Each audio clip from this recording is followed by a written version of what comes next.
দেশ স্বাধীন করছি। দেশ স্বাধীন করার পরে নিজের চিন্তা কখনো করি নাই, এখনো করি না। ওই মন্ত্রী এমনি চিন্তা করলে বহু আগে হইতে পারতাম। ওই হাজার হাজার কোটি টাকা কামাইতে চাইলে এটা চক বন্ধ করলে এখনো কামাইতে পারি, কিন্তু ওইটা আল্লাহর কাছে আমি শুকর জানাই। আপনারা দোয়া করবেন। সেই চিন্তাটা কখনো নেই, মানুষের জন্য সবসময় চিন্তা করেছি। এর জন্য আপনাদেরকে এখনো বলি যারা আমার দলের নিবেদিত প্রাণ কর্মী যারা আছে, যারা ক্ষতিগ্রস্ত হয়েছেন, ব্যবসা হারাইছেন, তার ওই যে শ্রমিকরা রিক্সা হারাইছে, ছোট্ট দোকান ওই যে ওদিকে ছিল ওর দোকান রয়ে গেছে আওয়ামী লীগ, কিন্তু এখন তো আমরা মানা করছি, এখন দখল করা যাবে না। কিন্তু ইনশাআল্লাহ বিএনপি ক্ষমতা আসলে এবং আপনাদের প্রতিনিধি যদি হই, আপনাদের কারো কোনো অভাব থাকবে না, এটা বলতে। এটা অন্যায় করে না, চুরি করে না, জবরদখল করে না, ন্যায় ভিত্তিতে দেওয়ার সুযোগ আছে। ওই যে বললাম যে ওই সময় কাউন্সিলরদের ওই গম বন্ধ করে দিয়ে আমি বাস্তবদেরকে দিচ্ছি। ঠিক তেমনি ভাবে বাংলাদেশে অনেক কাজ আছে, অনেক অর্থ আছে, যেটা জিয়া রহমান বলছিলেন যে মানি ইজ নো প্রবলেম। আজকে অনেকে সেটা অন্যভাবে বুঝাইতে চায়, কিন্তু মানি ইজ নো প্রবলেম এই জন্য বলছিলেন। এই যে দেখেন শেখ হাসিনা সব খায় ফেলাইছে, ব্যাংক, বিমা, উন্নয়ন নামে সব কিছু খায় ফেলছে। এই দুর্নীতিটা যদি বন্ধ করা যায়, ওই একজন হাজার হাজার কোটি টাকার মালিক, ওইটা যদি বন্ধ করা যায়, তাহলে আপনাদের মতো হাজার হাজার লক্ষ যে অনেক গরিব মানুষ আছে তাদের জন্য অসুবিধা হওয়ার কথা না, যদি আমরা সেটা দিতে পারি প্রপার ওয়েতে। সেটার জন্য মন লাগে।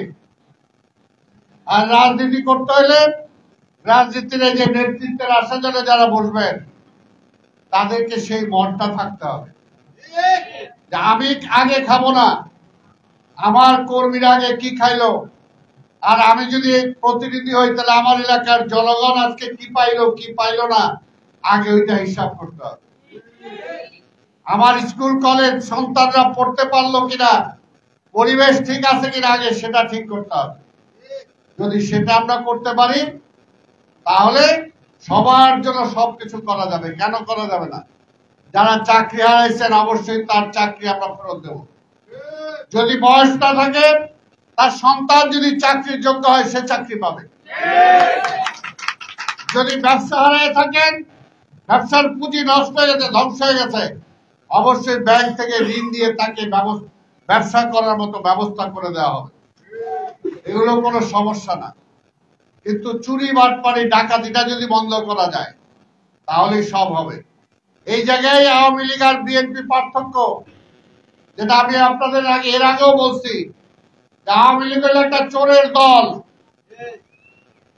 ডাকাতের দল, ছিনতাইকারীর দল। সেই কারণে আওয়ামী লীগ আর বিএনপি এক না।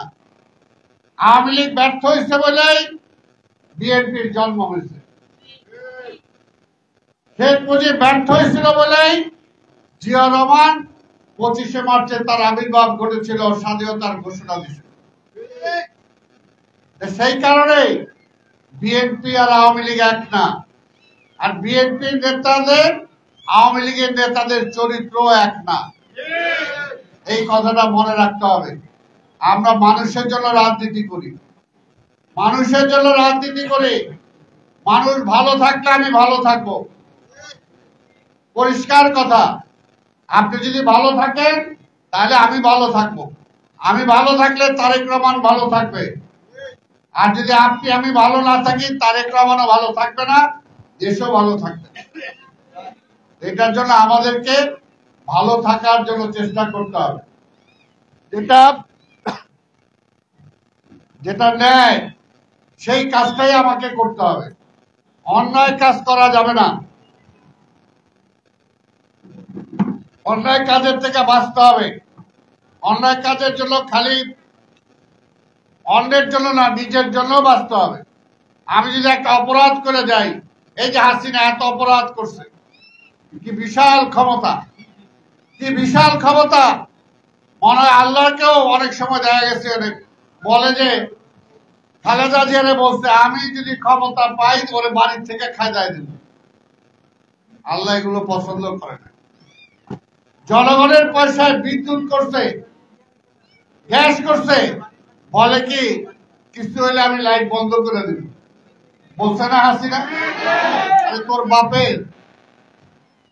তোর বাপের এইটা দেখো। খালেদা জিয়ারে বলে এই বয়স হয়েছে না, এখন মরার চিন্তা করে না। চিকিৎসার কথা যখন আমরা বলছি, এগুলো আল্লাহ তাহলে সহ্য করে না। তাই দেখেন আজকে হয়েছে পার্থক্যটা কি। শেখ হাসিনা এত ক্ষমতা, এত কিছু, ওই পিছনের দরজা দিয়ে পালায় ইন্ডিয়া চলে যেতে হয়েছে। আর আমার নেত্রী বেগম খালেদা জিয়া, যাকে দুর্নীতিবাদ বানাইতে চাইছিল, আজকে তো সব মীমাংসা হয়ে গেছে। এবং সেই খালেদা জিয়া আজকে বিদেশে চিকিৎসা হয়ে গেছে। যাওয়ার সময় তার বাড়ি থেকে এয়ারপোর্ট যাইতে 15 মিনিট লাগে, সেটা যাইতে 5 ঘন্টা লাগছে। রাস্তা রাস্তা লক্ষ লক্ষ জনগণ, আপনারাও তো অনেকে গেছেন, অনেকে গেছেন, লক্ষ লক্ষ জনগণ তার দোয়া, তার ভালোবাসা দিয়ে আজকে বেগম খালেদা জিয়ার জন্য গেছে।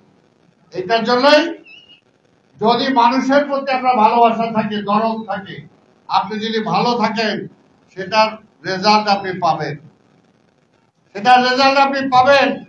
আর যদি খারাপ হয়ে থাকেন, অন্যায় করে থাকেন, অত্যাচার করে থাকেন, খুন করে থাকেন, তাহলে সেটার বিচারও আপনি পাবেন। শেখ হাসিনা পাইছে না? জীবিত থাকা অবস্থায় পায়ে গেছে।